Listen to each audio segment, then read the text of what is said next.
More than 23,000 songs are Shazammed every minute in the world. But how does it identify the music around you after recording just seconds of audio from your phone? Shazam has to create a unique audio fingerprint of what you're hearing, and then search its database for a matching fingerprint. That means simplifying sound to a bunch of data that can be processed incredibly fast. This is the tech behind Shazam.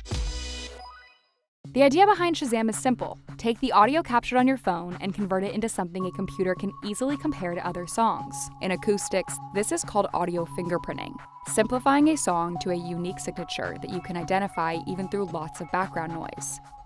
The first step to creating Shazam was digitizing a large amount of music, since there was no existing database it could use. We literally hired about 30 18-year-olds to work 8 hours a day and 3 8-hour shifts, so 24 hours a day actually, putting CDs into computers that ran custom software that we built from the ground up. We had 100,000 CDs, which is about 1.7 million songs. Because CDs don't contain metadata, they had to type the name of every song, every album title, and every artist as they built this massive database. Once they had digitized each song, they had to convert them into something that looks like this, a spectrogram. Spectrograms map out frequency content over time. They also display signal power level, related to how loud something sounds, which is represented by color. In this spectrogram of birdsong, we have time progressing to the right, as is always done in spectrograms, and then frequency on the vertical axis. So this is coming down. You know, that's not the right frequency zone, but that's the idea. Julius Smith is an emeritus professor at Stanford's Center for Computer Research in Music and Acoustics. He was also an early consultant for Shazam and assisted with one of the company's early patents. With music, spectrograms often look more complicated than this because you have to deal with harmonics, or overtones, which get softer as you move up from the fundamental frequency.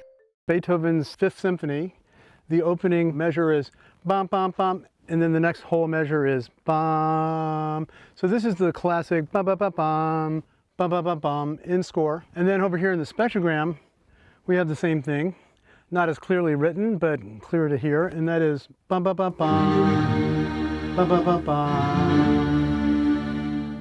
But if Shazam had to match spectrograms like this, it would take an incredibly long time to return a result. The first key insight was to focus on peaks in the spectrogram, because those peaks are the main thing the brain processes. Shazam simplifies a spectrogram like this to a scatter plot of peaks. Many of these peaks make it through background noise, but you may also end up with a bunch of additional meaningless peaks. So let's say we have a spectrogram of a piece of music, and then we look at the spectrum and how it changes as noise gets brought in. So let's say people start walking into the bar, people start drinking a lot, people start making a lot of noise. Then what you see is the original spectrogram plus a lot of new activity. And the brain is very good at understanding superpositions of sounds. If people can do it, then the computer can do it, right? The core of Shazam's technology is matching scatter plots that essentially chart the most powerful signals at different frequencies over time. It also develops some important processing steps to speed things up, so you can get a result quickly. Instead of searching its database for a match of all these points in the proper sequence, Shazam looks for multiple points at once and doesn't worry about the overall sequence until the end. For example, say you were in a coffee shop playing classical music. You open Shazam and it records your audio. First, it makes a spectrogram like this. Then it isolates the peaks and makes a scatter plot like this, though in reality it would probably have more points. Shazam connects nearby peaks to form a bunch of pairs. Then, Shazam searches for matching pairs in an organized database of millions of songs. If there are enough matches in the same song and they're aligned properly over time, Shazam can name the tune, in this case, a specific rendition of Bach's Minuet in G major.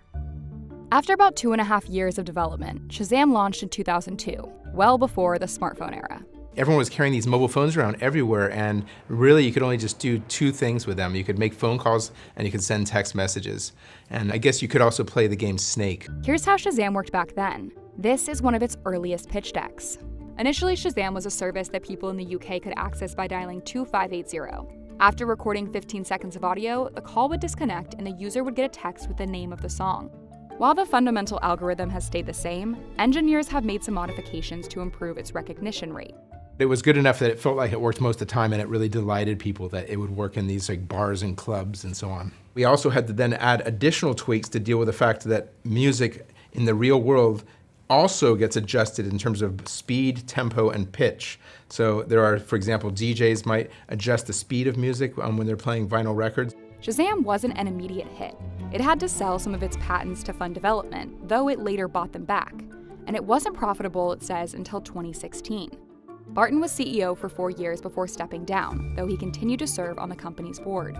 When I left Shazam, it was running through a long period of barely surviving. Shazam was a story of nearly failing, nearly going bankrupt, incredible resilience over many years. It didn't really hit a hockey stick of incredible user adoption until the App Store launched in 2008.